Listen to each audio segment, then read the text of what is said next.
I love the skin I'm in. I love the skin I'm in. So, y'all, we are still talking about gaslighting, no compassion, no empathy. No empathy. It's all about me, and me.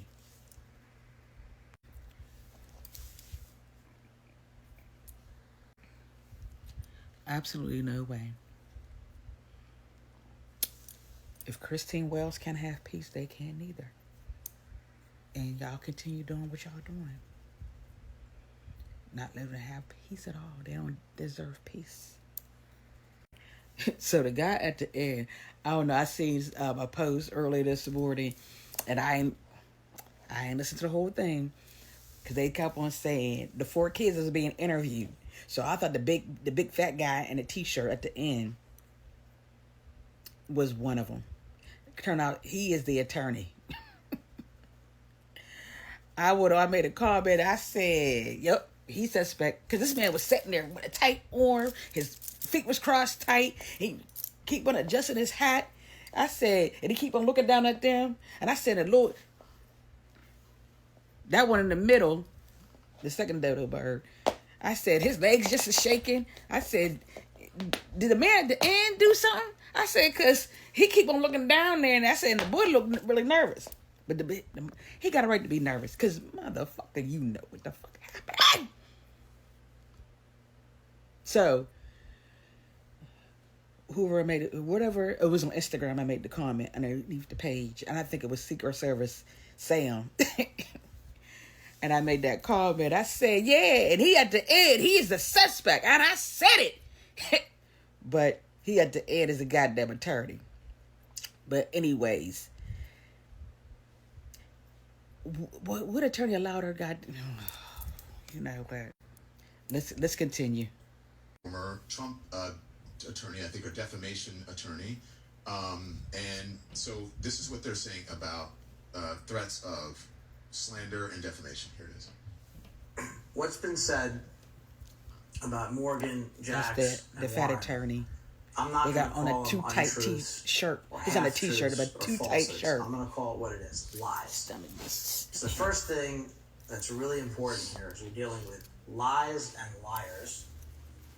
We're dealing with profiteers. We're dealing with hustlers. Hold up. He said they dealing with hustlers and puppeteers.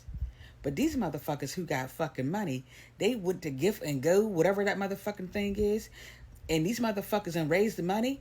Them bitches is hustling off of a person who is no longer here. And your fucking family is rich. Why do the fuck do you need to raise money? They're the fucking hustlers. Get the fuck out of here. Man. They must think that everybody is fucking slow or something. That's only gonna work down there and down there. It's not gonna work here, okay? What I've seen since I got here is that Ocean Springs, Mississippi, is a really beautiful place. Why are we talking about how beautiful it is? So the fuck why? It's one of the why? most beautiful places in the country. I don't care. And there is just no question. The death of Nolan Wells is a horrendous tragedy. But for the tragedy to then be magnified after his death for no reason other than profit is a and they are profiting too. A shanda. And they raise money on gift and goes. I had the opportunity to go to Horn Island today with Tyler and Warren and Jax. And how do you go there without... I'd have been like, no, I ain't going back there. Who have been sucking up way more oxygen than they're entitled to have not been to the island. I'm willing to bet... How you know? That a lot of the hustlers and profiteers and liars have not been to that island. And you have to go to that island. And being at the island today was revelatory. It was really illuminating. It's a very dynamic marine environment, first of all. Remember that? But video on TikTok. They say, shut the fuck up. Shut the fuck up. That what some people want to be true, what they wish to be true. They're trying to wish it to be true. They're trying to make it true through their lies. It's actually not possible. It is a very, they say it happened on the island. It happened on the boat. It's basically very low sand dunes. And in the particular part of the island that we're dealing with, there are no Grandpa trees. warns Grandpa's boat. Tree cover, hardly any plants, and it's wide open. We heard the video. And on July 4th, there were thousands of people there. There is no possible way that anybody, if your family's like mine, there.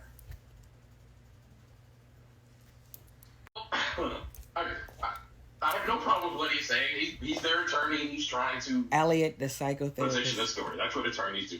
Attorneys will attorney. But the content of what he's saying, the content of what he's saying is just incredibly odd. Because if you're saying, like, it's this narrow island and it was really populated, there's just no possible way that anybody could have killed anyone without somebody seeing anything, then it's also true, due to the same factors, it's very populated, there's lots of people there, small island, that there's no possible way that he could have just disappeared and died without anybody seeing anything. So it's what he's saying is just factually odd to me. And also, I think through their privilege, their misunderstanding a black person's call for justice as a black person's call for punishment. And justice, but these are just people that are seeking the truth, in particular the family of Nolan Wells.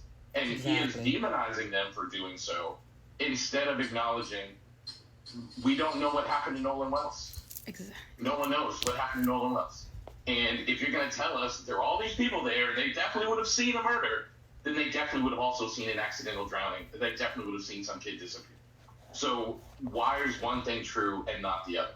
And also, the last thing I'll say about this is this accusation of, like, profiteering and outright lying. When you sit in a position of privilege, you literally can't see anything beyond your own perspective. So they can't see that there are other things driving people, like community support for Nolan Wells and his family, like being very, very tired of suspicious black deaths always being ruled, there's no foul play here.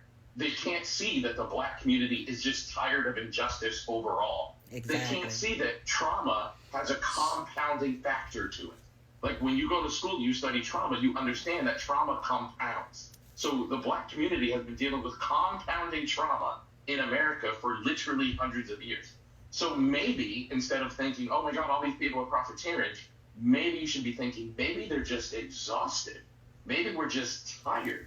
And this is just like one more thing on the mountain of social injustice that the black community has to deal with. But now we have a weapon that previous communities or previous generations have not had, and that is social media. We have the ability to use our voices. We have the ability to gather ourselves together. We have the ability to jump on live with Don Lemon and speak our truth.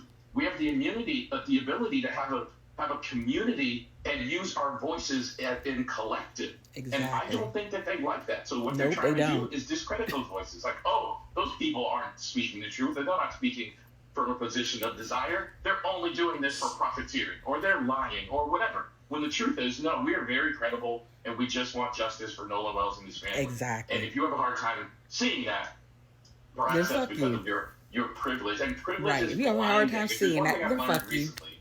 The past decade or so, privilege blinds. And when you are blind, you can't see it. You can't see it. And they can't see it. And they can't.